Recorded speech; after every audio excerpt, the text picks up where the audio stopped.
This time is the perfect summer night.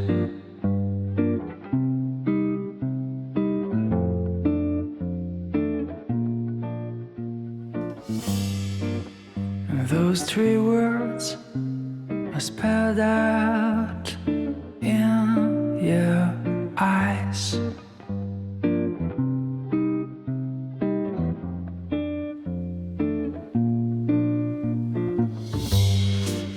But before I go on, say something wrong.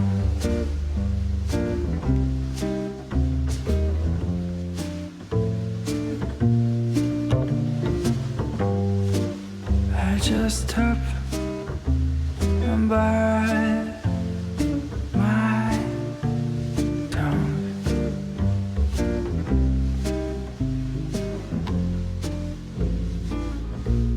'Cause you've been told. Bienvenue à tous pour quelques moments du mois de janvier. Je souhaite la bienvenue à tous ceux qui reviennent, mais aussi à tous les nouveaux abonnés qui passent sur cette chaîne. Et je vous remercie aussi pour tous vos partages et pour tous vos commentaires qui me touchent toujours beaucoup. Alors, les moments de ce mois-ci ne seront pas forcément par ordre chronologique parce que c'est difficile après de me rappeler toujours l'ordre dans lequel je les ai filmés. Mais voilà, nous allons donc les partager ensemble et j'espère que vous aurez beaucoup de plaisir à les visionner. Alors ce mois-ci dans l'atelier, j'ai décidé de trier tous mes petits restes de tissu. Et il y en a quelques-uns que j'utilise pour faire des petits sachets ou pour emballer joliment certains envois. Mais certains sont encore exploitables ou on peut encore faire des projets dedans. Et j'ai décidé de vous les offrir en cadeau. Donc je me suis déjà occupée à faire ça.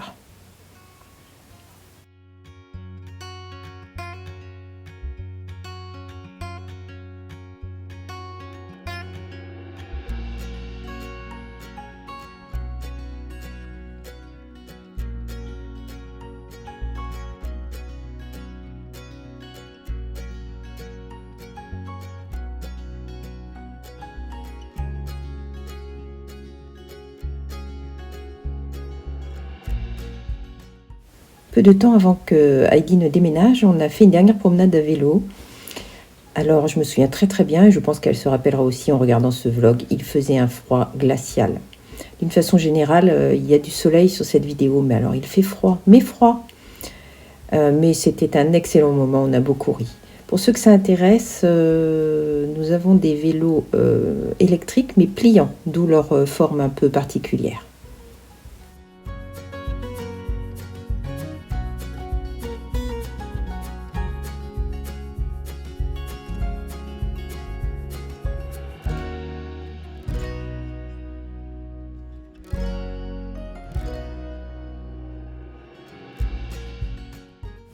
Alors j'en ai parlé sur Instagram, la façon de faire un gilet rapidement. Alors excusez-moi le changement de couleur dans cette vidéo.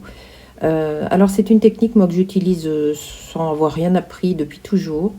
Je me contente de couper le centre du gilet. C'est toujours mieux si votre lainage n'est pas épais, vous avez un meilleur résultat. Je surjette ou je fais un zigzag à la machine. Toujours en faisant attention à ne pas tirer la fibre, ne pas étirer le pull. Et ensuite, je viens coudre un biais au bord à la machine, toujours en faisant attention à ne pas étirer le tricot, de manière à ne pas obtenir quelque chose qui gondole. Je rabats le biais et je le couds à la main. Avant de coudre, je découpe le surjet en trop, de manière à garder quelque chose de souple. Alors voilà le résultat. Comme je l'ai dit, vous obtiendrez toujours un meilleur résultat si votre tricot de base est léger. Là, il y avait des torsades. C'est une technique, moi, que je fais depuis longtemps. Je ne connaissais pas du tout la technique que l'on pratique en tricot. J'ai découvert ça depuis. Là, je vous livre juste ce que j'ai l'habitude de faire. Alors là, vous voyez le résultat. Je vais fixer un petit accroche en haut. Parce que j'aime bien que ça tienne. Vous voyez que ça avait légèrement gondolé du fait de l'épaisseur. Depuis, je l'ai lavé et repassé et le résultat, même s'il n'est pas parfait, est top, me convient parfaitement et d'un pull que je ne portais pas, eh bien je le porte régulièrement et je suis très contente du rendu, il me rend grand service. Voilà, j'avais envie de partager cette petite astuce. À ne pas porter un vêtement, autant essayer d'en faire quelque chose, je pense. Alors, je vais vous montrer. Alors là, j'ai pris un gilet, pour exemple. Sur la bordure, le long, quand vous avez coupé, vous posez un ruban de la couleur qui convient. Là, c'est un exemple. Et puis, vous cousez tout le long à la machine à petits points avec un point élastique. Et puis après, vous venez, suivant le col que vous avez, vous venez faire des petites finitions à la main. Et vous obtenez d'excellents résultats sur les tricots légers et vous transformez très facilement un pull inutilisable.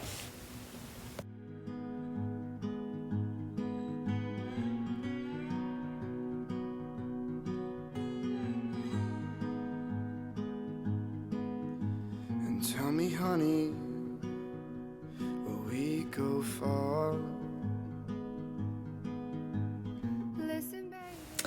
Je voulais vous montrer terminer mon châle tout simple au point mousse que je porte énormément. Il est immense.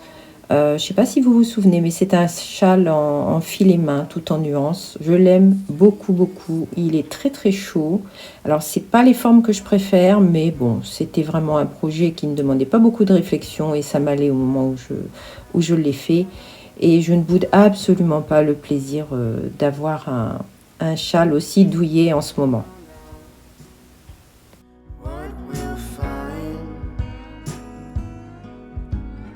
Take a chance, love. Hear me down behind. Yeah, this road is long ahead. Yeah, this road is long ahead. So take it slow. Yeah, this road is long ahead. It'll be worth it in the end. So take it slow. La la la la la la la la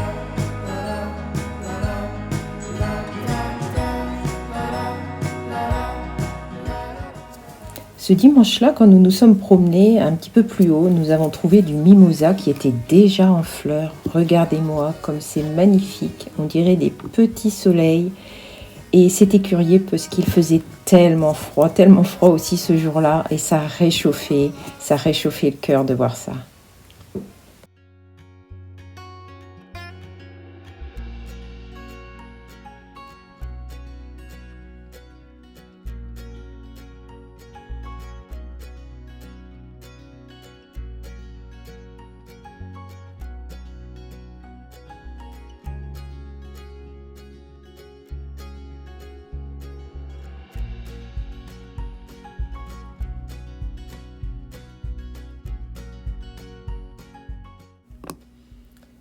Alors, qu'est-ce exactement, me direz-vous? Ce légume est très laid, et effectivement, c'est le cas.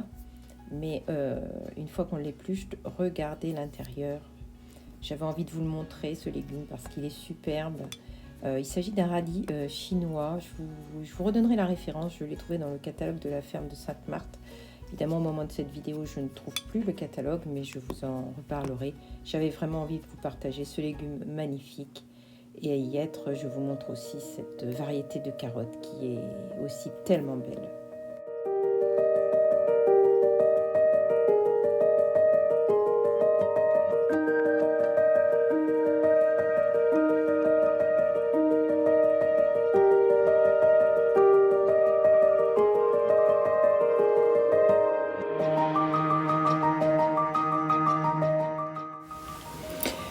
Alors voilà la pile de la victoire. J'ai décidé de m'attaquer à une petite pile de vêtements qui traîne là depuis des années pour certains vêtements. Des choses toutes bêtes, des ourlets, des boutons, des réparations non faites. Enfin voilà quoi, ce genre de choses. Dites-moi que vous aussi, vous avez ce genre de pile. J'ai commencé par cette jupe Pauline Alice. J'avais fait une erreur sur les poches. Elle est là depuis plusieurs années. J'avais pas fait le revers des poches assez large, si bien que au fur et à mesure des lavages, ça ressortait. Donc tout simplement, j'ai pris le temps enfin de faire une troisième surpiqûre. Ça gênera personne, hein, il faut mettre le nez dessus. De manière à ce que ça arrête de ressortir. Voilà, ça tiendra très bien. J'ai sécurisé quelques endroits à la main également. Et je suis très contente de pouvoir enfin reporter cette jupe que j'aime beaucoup parce que ce modèle me convient. Voilà, déjà, jupe terminée, je suis ravie. Alors ensuite, j'ai fait un ourlet de pantalon, pareil, pour un pantalon qui traîne là depuis des années. Comme beaucoup de pantalons, beaucoup trop longs. Il s'agissait seulement de faire un ourlet simple, hein, donc j'ai pris mes mesures et j'ai fait l'ourlet. Vous voyez qu'il est très joli, il a des petits filets brillants dedans. Je l'aime beaucoup. C'était dommage de ne pas le porter. Donc voilà, c'est fait. J'ai fait cet ourlet tout simple et il rejoint la pile de pantalons qui est dans mon armoire. Une deuxième bonne chose de fait, je suis vraiment ravie. Mon objectif était de coudre davantage, mais je me suis dit qu'il fallait avant commencer par réparer ce qui ne l'était pas et ce qui n'était pas porté. Idem pour ce pantalon qui est totalement neuf depuis bientôt 2 ans. Je n'avais pas fait l'ourlet. Pareil, même problème. J'ai commencé par faire un premier ourlet à la main. Ça m'a détruit les doigts. Le jean est très très épais. Enfin, la toile en tout cas. Enfin, c'est une sorte de jean quand même. Donc je l'ai faite à la main et j'ai ensuite sécurisé par un deuxième une petite surpiqûre là le long. Voilà. Je suis très contente aussi, il était temps. Regardez le détail à l'intérieur comme c'est joli. Ça serait vraiment dommage de pas le mettre. Voilà. J'étais vraiment dans l'idée de faire des réparations, hein. Je suis très très très contente. Et le troisième projet est un projet de transformation. Alors moi, c'était toujours faire un petit peu du neuf avec du vieux ou récupérer ce qui peut l'être. J'ai récupéré sur une ancienne étole que l'on m'avait offerte, une étole Desigual, je n'ai pas de raison de ne pas le dire, dont je n'aimais pas le tissu. Alors je l'ai porté, mais je m'arrangeais toujours pour porter le tissu sous le lainage. Le lainage est un petit peu abîmé, mais ma foi, il peut encore servir. Je l'ai découpé, je l'ai sécurisé, je l'ai mis en deux et je l'ai accroché sur cette étole que j'avais faite et dont je n'avais pas pris assez de métrage, cette étole à poids en flanelle. Donc elle n'était pas assez longue, je ne pouvais pas la porter. J'ai joint les deux. Alors quand on la porte, on ne voit pas la couture. J'ai joint les deux de manière à obtenir une longueur suffisante pour pouvoir la porter tout simplement. J'avais même fait un petit ourlet à la main. J'aime beaucoup faire des coutures à la main. Voilà, donc pareil, je suis ravie. Je vous montre le résultat en situation portée. Encore une fois, j'ai trouvé que c'était bien d'exploiter ce que j'avais plutôt que de chercher à fabriquer ou à racheter quelque chose. Je devrais faire ça beaucoup plus souvent. En tous les cas, prendre le temps de le faire. Ce qui m'amène à une réflexion que je me suis faite en faisant ces réparations. Je me suis dit qu'on avait très peu d'indulgence quand même pour les vêtements qu'on faisait. On porte très souvent des vêtements du commerce qui sont mal finis. Et ça ne nous pose pas tellement de problèmes, hein. Par contre, quand c'est nous qui faisons des vêtements, on a l'impression que tout le monde va voir les petits défauts de nos vêtements et on va se focaliser dessus. C'est bien dommage parce que vraiment beaucoup de vêtements qu'on achète ont des finitions qui ne sont pas toujours top. Donc je voudrais aussi changer ce regard sur ce que je confectionne. Voilà.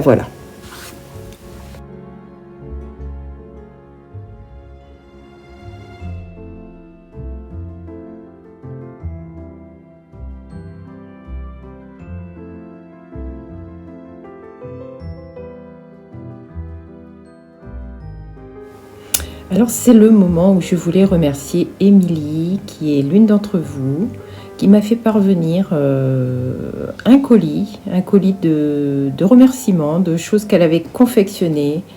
C'est d'ailleurs l'occasion, je profite d'ailleurs de l'occasion pour remercier tous ceux qui m'envoient des mots de remerciement quand ils reçoivent une commande. C'est toujours très, non seulement très apprécié, mais vraiment très touchant, ça me touche beaucoup. Alors voilà ce que m'avait confectionné Émilie, des petites décorations en dentelle très fines, je pensais suspendre à mes fenêtres. Je suis encore en train de réfléchir. Une citrouille absolument ravissante et cette manique. Alors cette manique, elle est très belle, je ne connais pas ce point.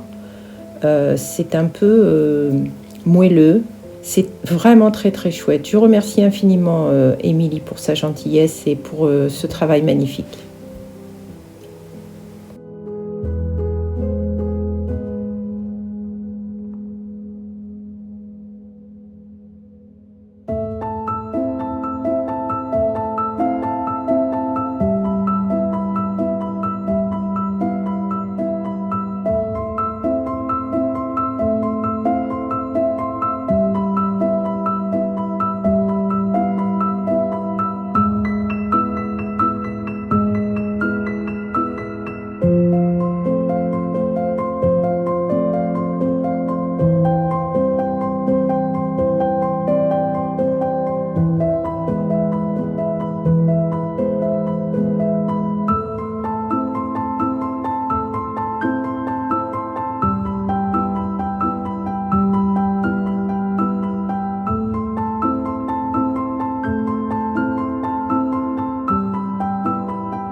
Après avoir beaucoup réfléchi, je me suis enfin décidée à rentrer des références Tilda, ce qu'on appelle de base, à poids.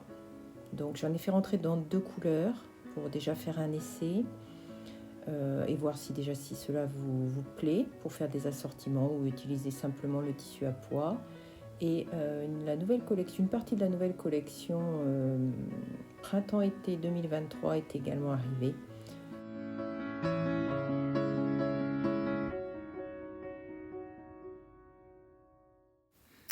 On va parler quelques instants tricot et de l'un des ouvrages que j'ai en cours actuellement, issu de ce livre.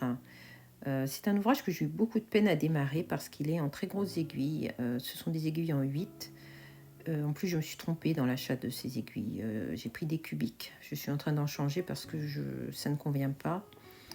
Vous voyez que je fais toujours mes côtes à plat, moi, le 3/4 du temps. Quand j'ai pas envie de m'embêter et à me demander si ça va vriller, je les fais à plat. Je fais une petite couture après, ça va très bien. Voilà ce tricot qui est pour un cadeau. Il est extrêmement moelleux et doux. La couleur est tout à fait ce qui est recherché pour ce cadeau. Je l'ai fait en laine bergère de France en mélange. Je suis très satisfaite de ce mélange ainsi que de la laine. Je la connaissais, celle-ci. Je n'aime pas tout chez Bergère de France. J'ai eu quelques déconvenues, mais certaines références sont vraiment d'excellente qualité. Voilà donc pour ce qui est en cours. Et j'espère maintenant l'avancer rapidement quand j'aurai reçu les nouvelles aiguilles.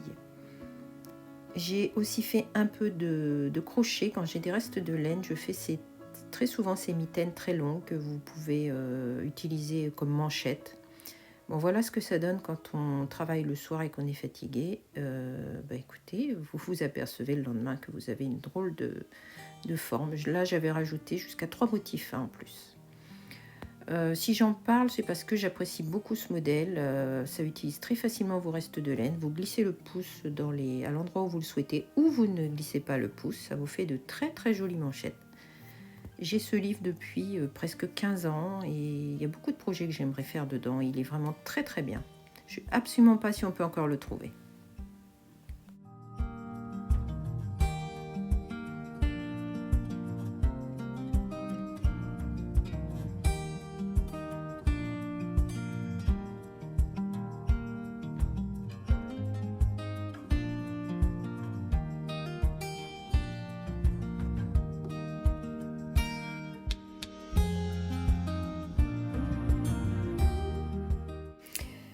Nous Nous avons été faire un tour au bord du Gardon en janvier. Nous recherchions après du bois de castor. Je fais collection des bois de castor quand on peut en trouver. Voilà un exemple. D'ailleurs, mon mari m'en ramène régulièrement parce qu'il sait que je les aime. J'en ai une jolie collection à la maison. J'aime beaucoup voir les traces de leurs dents. En baladant, je suis tombée sur cette magnifique plante qui est morte. Hein. Regardez, elle contient des graines. Je l'ai trouvée superbe, superbe. Toujours au bord du Gardon, à cet endroit-là, une ancienne filature qui est tout proche de notre domicile. Je passe devant très régulièrement. Je vous en parlerai bientôt puisque je prépare et je réunis de la documentation sur la soie en Cévennes et notamment au niveau, la production de la soie, notamment au niveau familial. C'est quelque chose de passionnant dont j'ai envie de vous parler et pour lequel j'ai commencé à réunir des choses, des informations et à me documenter notamment aussi sur l'histoire familiale. Je pense que vous allez, enfin je l'espère que vous allez beaucoup aimer. J'en profite pour vous remercier de l'accueil fait à la vidéo sur le patchwork. Je vous montre un petit exemple de ce que j'ai sur notamment la table de salon. Vous voyez qu'on voit des jolies petites marques de dents, j'aime beaucoup ça. Ah, ils travaillent bien, hein, des vrais petits artisans du bois. Certains morceaux sont bien sûr attaqués des deux côtés. On dirait des crayons qui sont taillés. C'est très chouette, très très chouette. J'ai de très grandes branches comme ça qui sont dans certains coins du salon aussi. Et dont certaines qu'on utilise, notamment, vous voyez là, pour la suspension.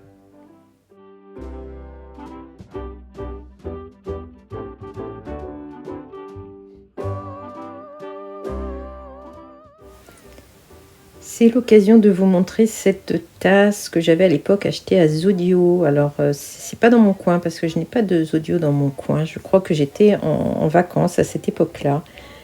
Regardez-moi ce lapin, est-ce qu'il n'est pas absolument adorable? De mémoire, c'était une collection de Noël, mais il y a déjà au moins 4 ou 5 ans.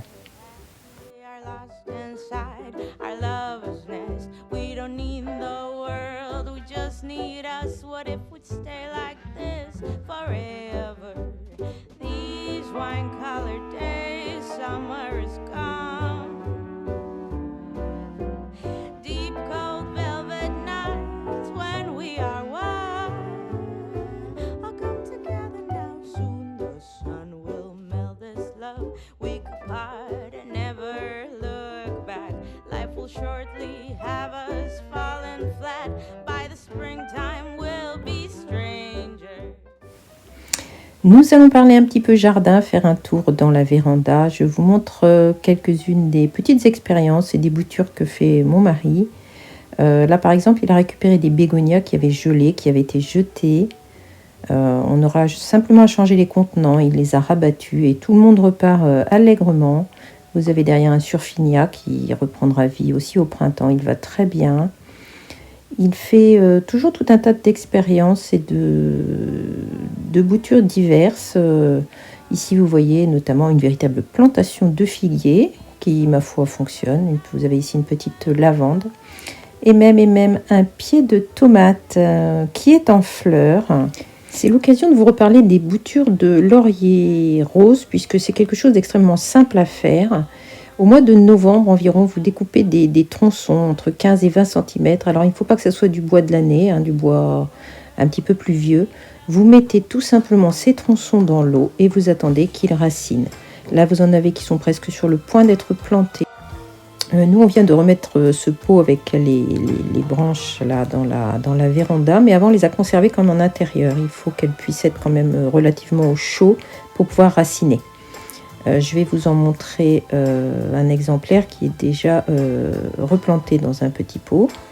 Voilà. À côté, je suis un peu sans voix, je ne sais pas trop ce que c'est, je ne veux pas me prononcer. On dirait un verre, hein, clairement, mais enfin, je ne pense pas que ce soit ça. Une expérience, certainement.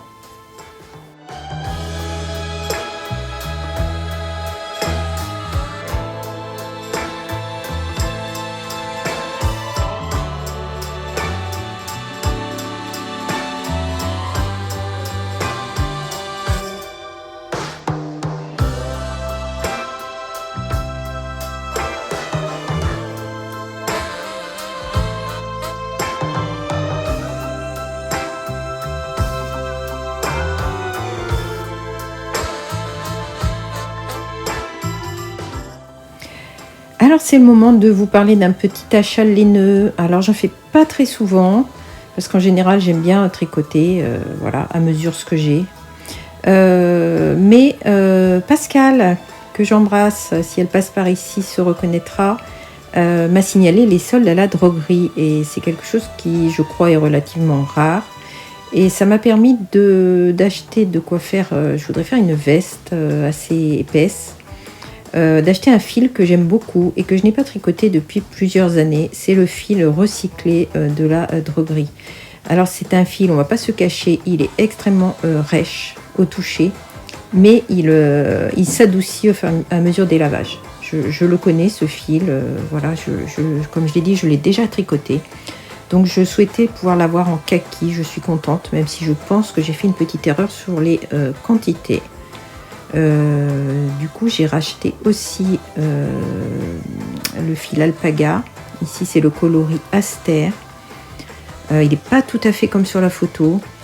Je vais l'associer avec un mohair sûrement, de manière à l'épaissir un peu. Alors là, il me fallait que 2 pelotes, ça fait 900 grammes, je crois. C'est pour ça que je me dis que j'ai bugué sur la première commande. Mais comme ils vendent ça au poids, j'ai pas su faire le calcul. Ça partait très vite. Je me suis peut-être un peu dépêchée. Bon, écoutez, je ferai un bonnet, ça me grattera les oreilles. Hein, s'il reste de la laine kaki, je ne sais pas encore. Voilà de quoi faire déjà 2 projets.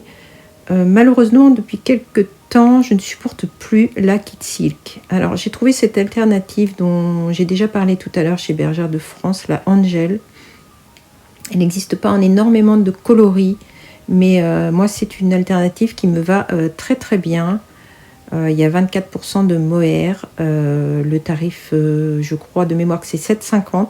Alors, c'est curieux, je ne l'ai pas trouvée dans le catalogue Bergère de France, mais je la trouve sur le site. Bon, du coup, j'ai acheté de quoi faire le gilet. Enfin, j'ai acheté de la Angel en coloris kaki de manière à faire ce gilet. Et puis, il me restera à m'approvisionner de manière à pouvoir faire ce second projet. D'ici que tout se mette en route, j'achèterai cette fois à mesure. Voilà, j'avais envie de vous montrer cela. Et je vais de nouveau vous parler d'un petit projet de transformation. J'ai trouvé ce gilet en solde. Un gilet de très belle qualité. Il a une partie angora et puis je ne sais plus quoi. Hein, voilà. Vous voyez que les boutons sont ravissants. Le seul problème, c'est qu'il était doté d'une collerette. Mais voilà, quand je l'ai essayé, on aurait dit un Pierrot. Je me suis dit, ce n'est pas possible. Donc je l'ai examiné et j'ai vu que je pouvais éventuellement défaire cette collerette. Alors, elle n'était pas tout à fait cousue, même si on voit bien les points. En fait, à chaque fois que vous défaites un point, excusez-moi, je vais faire le focus. Voilà. Chaque fois que vous défaites un point, effectivement, ça lâche une couture, mais ça lâche aussi une maille qui reste ouverte et qu'il faut donc récupérer et sécuriser. La laine est extrêmement fine. Et je me suis donc lancée dans ce projet, enlever cette collerette et récupérer ce tricot. Alors j'ai eu envie de le faire parce que ce pull était de très belle qualité, était vraiment très joli et surtout il était très soldé. Je l'ai payé 12 €. Donc je me suis dit que ça valait le coup de tenter de le récupérer. Vous voyez que là j'ai fait une moitié du projet. Je vais m'attaquer à l'autre moitié. C'est assez long, je dois le dire. Mais j'ai bon espoir et surtout je suis très contente. Vous voyez le résultat final. J'ai resécurisé l'ensemble en refaisant tout un tour. Je pense qu'une fois qu'il va être lavé, la petite démarcation là au col va se lisser aussi. Il y a aussi des petites peluches que je dois enlever. Je suis contente d'avoir pu exploiter ce tricot. De ne pas m'être arrêtée au fait qu'il n'était pas tout à fait comme j'en avais envie, enfin pas du tout comme j'en avais envie, et d'avoir réussi à le transformer. Il rejoint donc ma pile dans mon armoire et encore une fois, pour un mot que j'emploie très souvent, j'en suis ravie.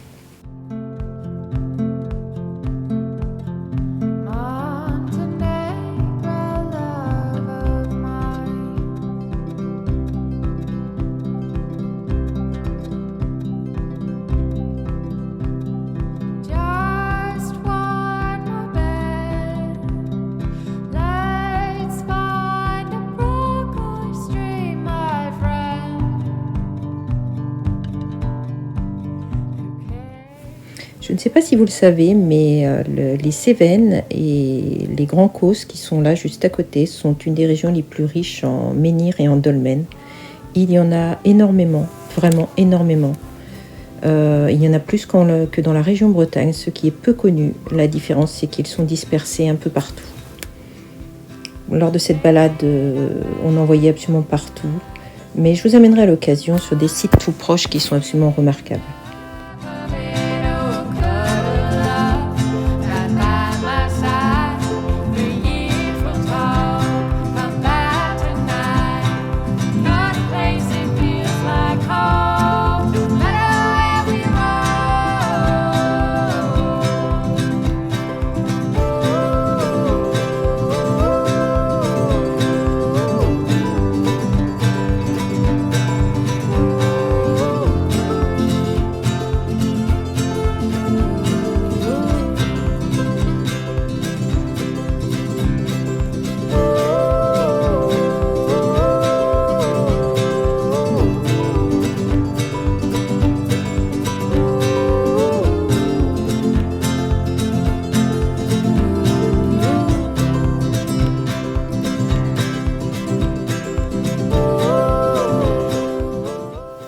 Je vous dis à très bientôt pour un nouveau vlog et je vous remercie d'être passé par ici.